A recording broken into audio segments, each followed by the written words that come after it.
olabafethu gama Vusi Mabunda umhlaba Mabunda umhla acela umuntu obheka wonke amcelayo. Siphinde sabuya futhi with another installment. Kokuqala nje thanks to those who have subscribed to this channel, and then if you know you haven't subscribed, if you know you are new to this channel, please do so. Do hit the subscription button and then hit the notification button, and please do comment down below. And thanks to those ones who have done so. So abafethu namhlanje we are talking about a very important topic, ukuthetshulwa kwezinhlanhla zakho, ukuthetshulwa usaphila, mhlambe ngelimo nje lasestradini sithi ukuhekiwa. So ukuhekiwa bafethu into nje elula, thola ukuthi nawe kuwe iyenzeka, nakomunye umuntu mhlambe iyenzeka. Like for instance, thola ukuthi esipanini uyaspana nabafethu nabantu nje osebenza nabo, kodwa bese kube khona lo muntu oyi-1 lo yena othi uma asebenzisana nawe, mhlambe say like for instance lo muntu ukunikeza iphepha, usebenze la sebenze khona, and then uyasebenza nawe, and then once wakunikeza lelo phepha lelo wena wathatha ngesandla sakho, yena sekathethe inhlanhla zakho, kusho ukuthi lo muntu sekathethe konke okungokwakho, ama credits wonke azoya kuye. Uma mhlambe kudingeka ukuthi mele kube khona ipromotion eba khona emsebenzini, uye umuntu opromotiwayo ngoba kubukeka ngathi yena uye owenze lo msebenzi loyo, of which yena akenzanga lutho in terms of umsebenzi loyo. Izinto njengalezo ziyenzeka, uthola ukuthi sekumele kuthole isitholakala ipromotion, awuyitholi wena ipromotion kodwa uwenza umsebenzi, but omunye umuntu ongenzi umsebenzi yena uthola leyo promotion leyo. Lokho kuhekiwa fethu, kusho ukuthi lo muntu uthatha inhlanhla zakho, lo muntu uthatha umsebenzi wakho ezifuye osebenzile. Like njengasesontweni enkonzweni iyenzeka leyo nto leyo, umfundisi uyakwazi ukuthi akwenze lokho, ukuthi nawe kusasa uma uzonikela, once wanikela kayi-1 nje sekuphelele, angeke usakwazi ukuthi uhlale onganikeli.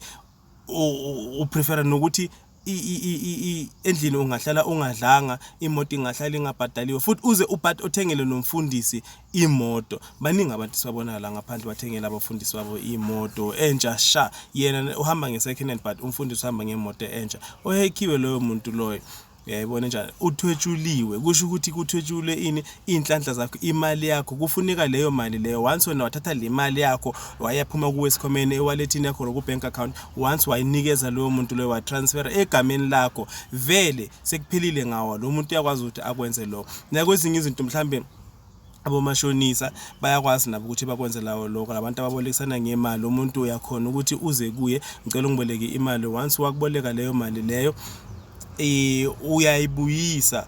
Uma ubuyisa imali uyikhiphe emalini yakho, ewalletini yakho, e-accountini yakho. Once imali yafika egameni lakho lokuthi wena uzoletha imali, uyakwazi ukuthi akwenze lokho. Nanoma songasadinga imali uyakwazi ukuthi ufike emfethu ngicela ungiboleke imali, awusazi. Nanoma sowuthanda ukuthi angisafuni ukuyenza leyo nto le, angisathandi indaba zawomashonisa, angisathandi indaba zokuboleka imali ebantwini, kodwa umuntu uyakwazi ukuthi ayenze ukuthi njalo noma wena ucabanga ukuboleka imali mele ucabange yena. Nanoma ungena sidingo semali but ungena mali, ucabange yena ukuthi just ke ngihlale nje ngine 200 rand, ke ngihlale nje ngine 5,000 rand nje, uyabo awunayo imali, but you don't even have a need for imali leyo, kodwa you go there and borrow imali from this person. Uhekiwe kanjalo. Nasemabhiyeni futhi yenzeka leyo nto leyo. Umuntu othengisa ibhiya uyakwazi ukuthi wena njalo wena mele uhlale wena uthenga ibhiya kuye, whether wonyiwe, whether uncanyiwe, whether womile, whether thirsty or awukho thirsty or ukwenzakalani, awufuni ibhiya namhlanje, wena ufuna ukuba soba namhlanje, but masobona yena emfethu awunkayawanyana lapho manje ngizokubona agaye ngesihle. Why? Because uyazi ukuthi wena uzoletha imali. And then if when uzokolota ibhili-1 namhlanje ukolota ibhili-1 kusasa ukolota ibhili bomaninini sokolota uma 200 150 into ezinjalo ebhiyeni, nasenyangeni kunjalo futhi. Wena njalo wena uhlala uyenyangeni A1 naye akasana inkinga, kusho ukuthi nanoma sekana something like umuthi othile uhambile wayogubha uyabuye emfethu nginomuthi oso nawe uyakhije uyofuna loyo muthi loyo, awudingi loyo muthi loyo. Nanoma sakuthi uthi umuthi lo uzokusiza 1 2 3 uyaya, kusho ukuthi loyo muntu loyo sekasebenzisa izinto zakhe ukuthi wena once wacabanga umuthi once wacabanga ukuthi une product eso then uyazi ukuthi wena you'll be the first person azomenzela leyo nto leyo, and now you'll never say no. Why? Because uhekiwe. Nayibona la. So be careful bafowethu. Yabona, when it comes to imali yephepha iyahekiwe, uyakhona ukuthi umuntu uyisebenze aphinde abuye futhi. Even nabo abomashonisa, nami ngingakwazi ukuthi ngilethe imali kuwe, ngivale wena ngemali yakho ukuthi wena ungasaphinde ushonise wena. Ngiboleka imali ngiyeza ngilethe imali kuwe, ngithi mase ngilethe imali kuwe kusasa wena awusakwazi wena ukuthi ubolekisane ngemali, because mina ngisebenzele le mali le ngayiletha kuwe, wena wayithatha wahlanganisa nezinye imali, ngiyakuheka nawe hekiwe kanjalo. So bafethu, ukuthetshulwa kwezinto kweinhlanhla, ukuthetshulwa komuntu aphila kukhona. Asiphumeleli namhlanje kungenxa yokuthi umunye umuntu uphumelela ngezenzo zakho, kusebenza wena kodwa kuphumelela yena. Even nasejimini bakwazi usiheka, ngiyadlala kodwa bheka ikhona into enjengaleyo mfethu, yazi enokubhlungu ukubona umuntu angakwazi ukuthi aphumelele. Kusho ukuthi sengikhulumela ngale ukuthi bathwebule idlozi lakho, ngale ukuthi bakuphehlela amanzi amnyama. Ikhona nje into elula emsebenzini, bayakwazi ukuthi bakwenzele lokho. Umuntu kusebenza wena kodwa ama credits aya komunye umuntu, promotion eya komunye umuntu. Uyayibona njani lento le? Wena ugcina sokuba ngathi addicted, kanti awukho addicted, uhekiwe, uthwetshuliwe, uloko uphila. So uyakwazi ukuthi usizakale. Thola nje umuntu oseduzane kwakho, inyanga, mthandazi, umtshele leyo problem leyo, yazi nginenkinga eso, angikhona ukuye kutshwala, kodwa noma ngakhona ukuye kutshwala, but utshwala ngibuthenga endaweni eyi-1 all the time. Why?